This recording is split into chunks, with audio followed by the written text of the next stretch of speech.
নমস্কার বন্ধুরা, সুস্বাদু হেসেলে সকলকে স্বাগত জানাই। আশা করি সকলে ভালো আছো।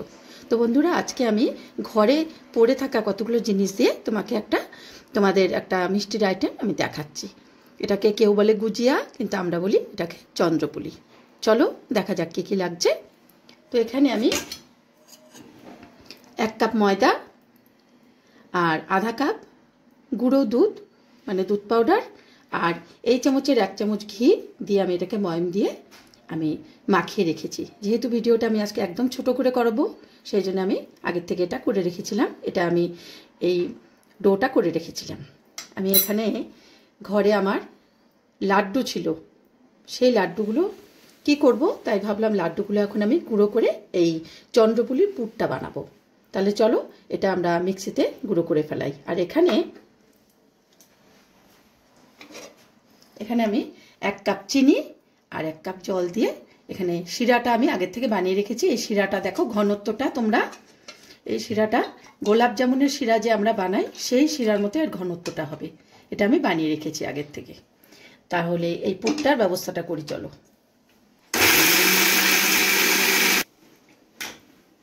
আমি মিক্সিতে এই বুঁদিয়া লাড্ডু যাই বলো, এগুলো আমি গুঁড়ো করে নিলাম। এখন এর মধ্যে আমি গুঁড়ো দুধ দিয়ে আমি এটাকে একটা কাই মতো বানাবো। পাচ্ছ তোমরা, কড়াই বসিয়ে দিয়েছি। এখন আমি এই লাড্ডুর গুঁড়োগুলো এখানে আমি দিয়ে দিলাম।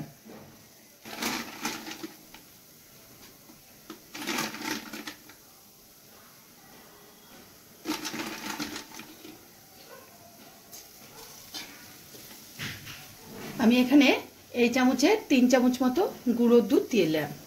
জাস্ট এই গুঁড়ো দুধটা আমি কেন দিলাম না, এটা একটা খোয়া ক্ষীরের কাজ করবে। এখানে আমি চিনি দিলাম 2 চামচ। যেহেতু এই লাড্ডুর মধ্যে আগে থেকে মিষ্টি জিনিস লাড্ডু, সেই জন্য আমি বেশি একটা দেব না।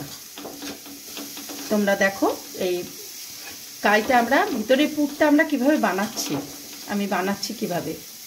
গ্যাসের ফ্লেম আমি আস্তে করে দিলাম।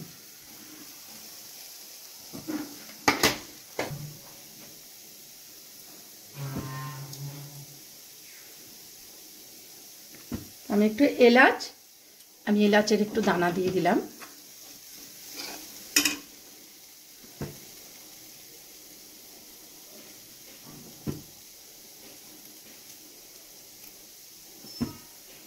দেখো বন্ধুরা, আমি এই পুরটা হয়ে গেল আমার। এর মধ্যে আমি এই কাজু আর কিশমিশটা আমি কুচি করে রেখেছি, এটা দিয়ে দিলাম।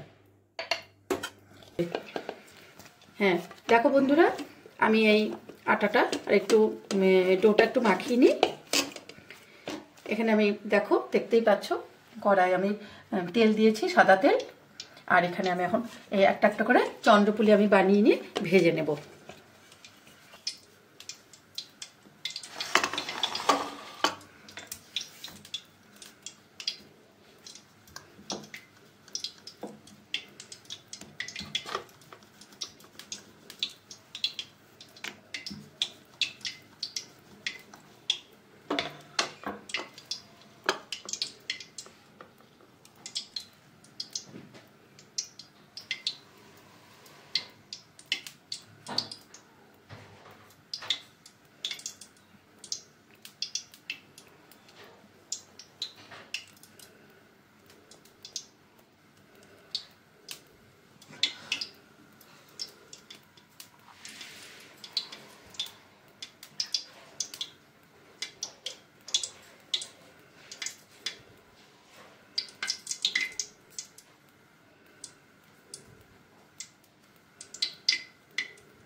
দেখো বন্ধুরা, আমি এখানে 5টা বানালাম।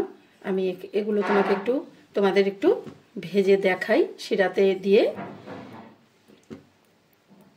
তোমরা আগেই বলেছি আমি যে ঘরে পড়ে থাকা জিনিস দিয়ে অনেক রকম জিনিস আমরা বানিয়ে নিতে পারি।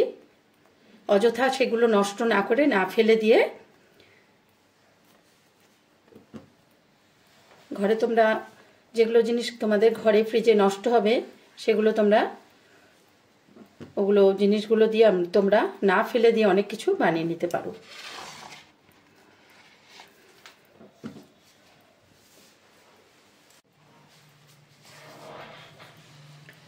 আমি এখন চন্দ্রপুলিগুলো আস্তে আস্তে ভেজে নিই। দেখো তেলটা গরম হয়ে গেছে।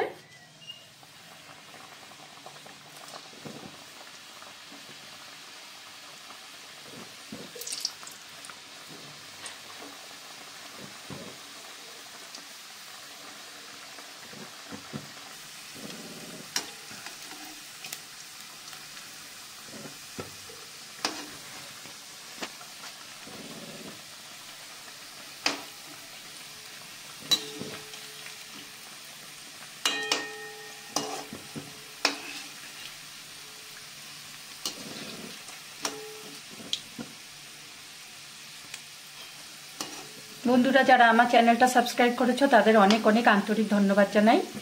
যারা এখনো করোনি তাদের বলবো প্লিজ চ্যানেলটা সাবস্ক্রাইব করো আর বেল আইকন প্লিজ প্রেস করো, যাতে আমার নতুন নতুন ভিডিওগুলো তোমাদের কাছে চটজলদি পৌঁছে যায়। আর ফেসবুকে দেখে থাকলে পেজটা ফলো করো, প্লিজ ফলো করো আর লাইক অ্যান্ড কমেন্টটা করো। আর আমার রান্নাগুলোর ভুল ত্রুটি থাকলে তোমরা প্লিজ ধরিয়ে দিও, যাতে আমি নিজেকে শুধরে নিতে পারি। প্লিজ পাশে থেকো, আগামী দিনে যেন আমি উৎসাহ পাই নতুন নতুন রান্না করে তোমাদের সামনে নিয়ে আসার। আমি এখানে গ্যাসের আঁচটা একদম কমিয়ে রেখেছি বন্ধুরা, এগুলো যাতে আস্তে আস্তে হয়, ভিতরটাও ভালো করে যেন ভাজা হয়ে যায়। পুলিগুলো একটা করে ভাজা হচ্ছে, রঙটা ঠিক মতো এরকমই এসছে সোনালি রঙের। আমি আবার এই শিরার মধ্যে দিয়ে দিলাম।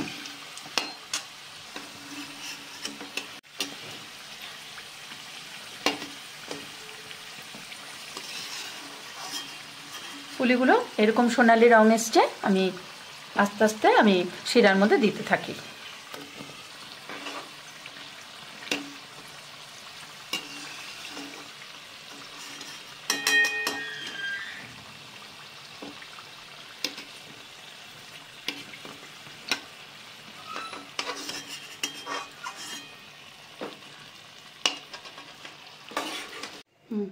দেখো বন্ধুরা আমার এই পুলিগুলো হয়ে গেছে।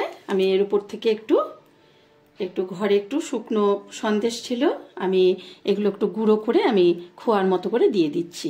দেখো সবই কিছুই কিনতে হলো না বাইরের থেকে, আমার সবই ঘরের মধ্যে যেগুলো ছিল ওগুলো দিয়ে তোমাদের একটা মিষ্টি রেসিপি সুন্দর হয়ে গেল। এটা তোমরা অতিথিদের দিতে পারবে, নিজেরা খেতে পারবে, খুব আনন্দ করে খেতে পারবে। আর এত সুন্দর হয় বন্ধুরা যে তোমরা বানিয়ে দেখো আর তোমরা আমাকে কমেন্ট করে জানিও যে কেমন হয়েছে তোমাদেরটা। আর এদিকে আমি একটা পুলি দেখাচ্ছি কতটা রস ঢুকেছে, এই দেখো। আর কিছু বলার অপেক্ষা রাখে না নিশ্চয়ই। ঠিক এইভাবে তোমরা গরম শিরাতে একটু ঢেকে রাখবে, এইরকম সুন্দর মুচমুচে তুলতুলে পুলি তোমরা পেয়ে যাবে। এত সুন্দর করে বানাবে আর তোমরা আমাকে কমেন্ট করে জানাবে। আবার একটা নতুন ভিডিও নিয়ে তোমাদের সামনে আমি উপস্থিত হব। ততদিন পর্যন্ত আজ তবে এটুকু থাক, বাকি কথা পরে হবে।